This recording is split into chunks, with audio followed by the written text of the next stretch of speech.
नमस्कार, अस्सलाम वालेकुम, सत श्री अकाल और गॉड ब्लेस यू। आप सब ये जानते होंगे कि गॉड क्या है, लेकिन सही मकसद शायद किसी को पता हो, और जानना भी ज़रूरी है। और जानने के लिए अच्छी अच्छी बड़ी बड़ी किताबें हैं, कुरान शरीफ है और आपकी गुरबानी है, बाइबिल है, रामायण है, गीता है। इन सब किताबों में आपको मिलेगा कि गॉड क्या है, भगवान क्या है, अल्लाह क्या है, जीसस क्या है। इन सब किताबों में आपको मिलेगा, लेकिन उन सब में आपको तरीके नहीं मिलेंगे। तरीके बहुत कम मिलेंगे, लेकिन कुरान में भी कहा है कि नमाज कायम करो, और बाइबल में भी कहा है इबादत करो, और आपका गीता रामायण में भी क्या है, पूजा करो, हवन करो। ये सब चीज़ें कही गई हैं, लेकिन किसी में ये नहीं बताया गया खुल के कि इबादत होती किस तरह से है।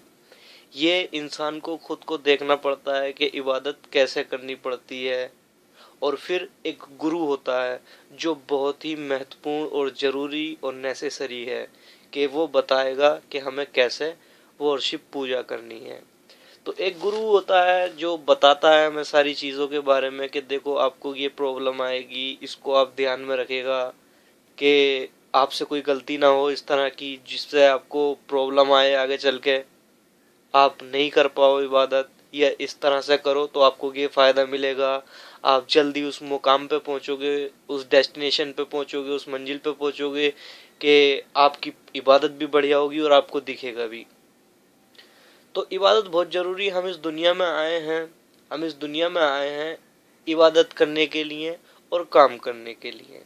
ना ही हम खाली इबादत करने के लिए, पूजा करने के लिए आए हैं, और ना ही हम सिर्फ काम करने के लिए और पैसे के लिए आए हैं। हमें इस दुनिया में आके एक इम्तिहान पास करना है, एक एग्ज़ाम पास करना है, जिसके लिए इबादत और काम दोनों ज़रूरी है, कि अपनी फैमिली को भी चलाना है और अपने आप को भी चलाना है। इबादत ये नहीं है कि पूरे दिन आप इबादत में लगे हुए हैं, नहीं, ये इबादत नहीं है। इबादत वो है कि आप काम भी कर रहे हो और आप अपनी फैमिली भी चला रहे हो और उस बनाए हुए मालिक का नाम भी ले रहे हो। तो आपको ज़रूरी है कि आप अपने मालिक को ना भूलें। आज का टाइम में आज के टाइम में सब भूल चुके हैं कि मालिक भी कोई है। खाली एक फॉर्मेलिटी रह गई है कि भाई 5 वक्त की नमाज पढ़नी है, या सोमवार को मंदिर जाना है, व्रत रखना है, ये करना है, वो करना है, एक्सेट्रा। आप सब जानते हैं कि इबादत 5 वक्त की नहीं होती है, मंदिर में मत्था टेकने से नहीं होती है, गुरुद्वारे जाने से नहीं होती है, या चर्च में अगरबत्ती या कैंडल लगाने से नहीं होती है। इबादत एक रूह से होती है, जो एक सुकून और शांति के टाइम पे की जाती है। एक ध्यान। आप अगर फ्री होगे तभी आप सोच पाओगे कि यार गॉड, अल्लाह, भगवान ऐसी भी कोई चीज़ है। खुशी में हुए तो आप सेलिब्रेट करोगे फ्रेंड के साथ, फैमिली के साथ, या अपने जो भी आपका प्यारा है उसके साथ। टेंशन में हो तो टेंशन में आप उस अपने काम के बारे में सोचोगे कि क्या काम है यार, ये काम नहीं हुआ, वो काम नहीं हुआ, कल को उसके पैसे देने हैं। तो ये सब चीज़ें तो दुनिया भी हैं, लेकिन इसके बाद का भी सफ़र है एक, जिसके लिए हम आए हैं। हम किसी भी धर्म के हैं, लेकिन हमें उस धर्म के बारे में पता है कि हमें वापस उसमें लौटना है, कि हमारी मौत भी होनी है, हमें शरीर भी छोड़ना है, हमारी डेथ भी होनी है। तो उसके लिए ये इबादत है, ये पूजा है जो बहुत ज़रूरी है। हमारी आत्मा, हमारी रूह, हमारी स्पिरिट जो है वो हमारी इबादत है, और उससे ही इबादत होती है, ना कि दिमाग से इबादत होती है। ये मेंटली कोई रिलेशन नहीं है इसका, कि आप दिमाग से इबादत करें। दिमाग की इबादत नहीं है, ना पूजा है, ना कोई वर्शिप है। बस है तो एक रूहानी है, एक रूहानी, एक आत्मा जो जोड़नी होती है हमें अपने मालिक की तरफ को। और उसी के लिए ही हम आए हैं, और उसी से ही सवाल जवाब होंगे कि आपने क्या किया, क्या नहीं किया। शरीर मर जाता है 60 साल, 70 साल, 80 साल, मैक्सिमम 90 साल, इसके बाद आखिर है। और आज के टाइम में इतनी उम्रें भी नहीं रही हैं कि हम ज़्यादा जी सकें।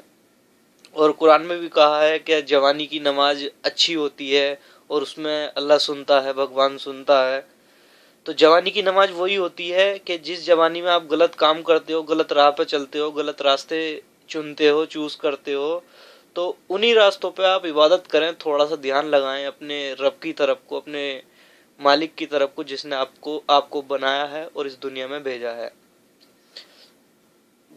तो आप इबादत किस तरह से करेंगे?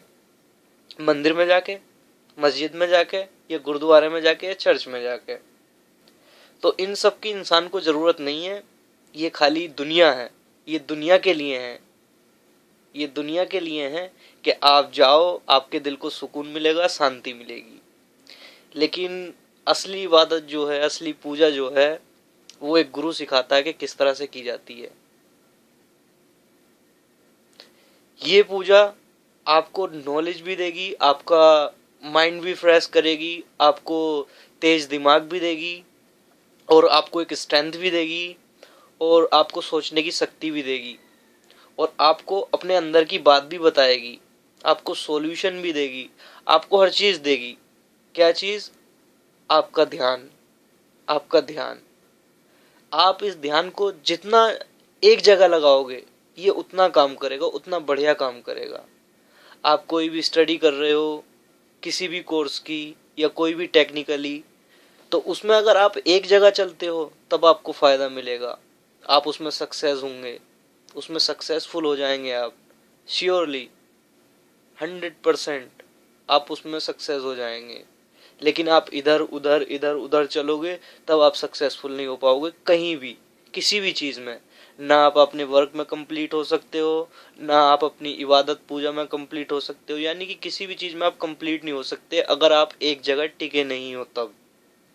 तब ये है कि अपनी रूह को एक जगह लगाओ, कहीं भी लगाओ। ये कोई नहीं है कि अभी आप क्रिश्चियन में लगाओ या उसमें लगाओ, जो जिसको भी आप फॉलो करते हैं, जो भी आपको अच्छा लगता है, जो भी आपको शांति देता है, आप उसमें अपना ध्यान लगाइए। ध्यान इस तरह से लगाइए कि आप उसके बारे में सोचिए, खाली आंख बंद करके, कि हमें किसी ने पैदा किया है। अगर आप 15 मिनट भी उसको देते हो तो बहुत है। 15 मिनट इस टाइम में, 15 मिनट बहुत है कि आप अपना कीमती वक्त निकाल के 15 मिनट दे रहे हो उस मालिक को, ये बहुत है। लेकिन अगर आपके पास टाइम ज्यादा है तो आप टाइम ज्यादा दे सकते हैं। बस, नमस्कार, सत श्री अकाल और अस्सलाम वालेकुम।